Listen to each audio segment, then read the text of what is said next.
आगे बढ़ते हैं। अयोध्या में इस वक्त जल भराव की स्थिति है और इस पर जनतंत्र टीवी से खास बातचीत करते हुए कैबिनेट मंत्री जयवीर सिंह ने कहा है कि अयोध्या में निर्माण कार्यों की जांच कराई जाएगी। अयोध्या में सड़क या अन्य जगह के निर्माण में जो भी खराबी आई है उसकी जांच होगी और अगर कोई भी दोषी होगा तो उस पर कड़ी कार्रवाई होगी।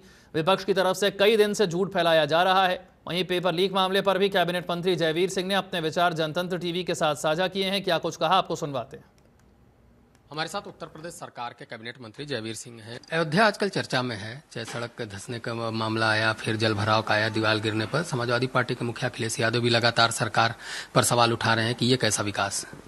देखिए, अयोध्या के बारे में जो झूठ सच के आधार पर कई दिनों से चल रहा है, उसके बारे में नंबर एक तो ये समझना होगा कि राम मंदिर का निर्माण और राम मंदिर के उस प्रीमिसेस का सारा निर्माण, चाहे उसकी बाउंड्री हो, मूल स्ट्रक्चर हो, अंदर का इंटरनल डेमोक्रेसी, उसका अंदर का इंफ्रास्ट्रक्चर डेवलपमेंट हो, सारा का सारा श्री राम मंदिर ट्रस्ट और न्यास के द्वारा वो कराया गया। उसमें सरकार का एक पैसा लगा है, वो देश की जनता का दान में प्राप्त पैसे के आधार पर वो काम सारा कराया गया। और उस विषय पर ट्रस्ट की पदाधिकारियों के लगातार बयान भी आए हैं, जो अखबारों में भी छपे हैं और आप लोगों के माध्यम से भी पूरे देश के सामने हैं।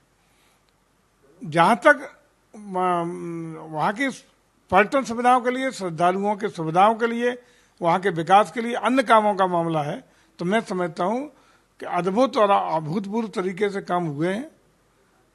इस तरह का कोई काम जो अधोमानक यदि कहीं होगा, जैसा बताया जा रहा है, तो किसी का आरोप करने से नहीं हो जाएगा।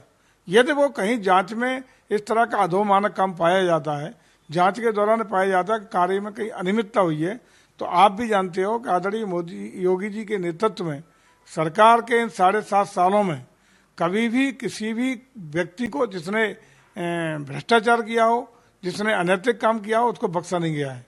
निश्चित रूप से ऐसे अगर कोई दोषी पाया जाता है, जो इस तरह के कार्यों में लिप्त पाया जाता है या भ्रष्टाचार में लिप्त पाया जाता है, अनियमितता करते पाया जाता है, तो उसके खिलाफ जांच में दोषी पाए जाने पर कठोरतम कार्रवाई की गई है और की जाती रहेगी। एक अंतिम सवाल, पेपर लीक का मामला आया, सुभाषपा के एक विधायक का भी नाम आ रहा है, क्या जांच होगी तो उनके ऊपर भी कार्रवाई होगी? देखिए, जहां कोई भी किसी परीक्षा में कोई अनियमितता न हो, पारदर्शिता, गुणवत्तापूर्ण परीक्षा हो, किसी भी परीक्षार्थी के साथ कोई अन्याय, शोषण या किसी तरह का पक्षपात न हो, इसके लिए प्रदेश सरकार ने बहुत कठोरतम कानून बनाने का काम किया, जिसमें आजीवन कारावास का भी प्रावधान है और 1 करोड़ तक के जुर्माने की भी प्रावधान करने का काम किया गया। धन्यवाद हमसे बात करने के लिए। कैमरामैन पवन के साथ अनिश कुमार, जनतंत्र टीवी, लखनऊ।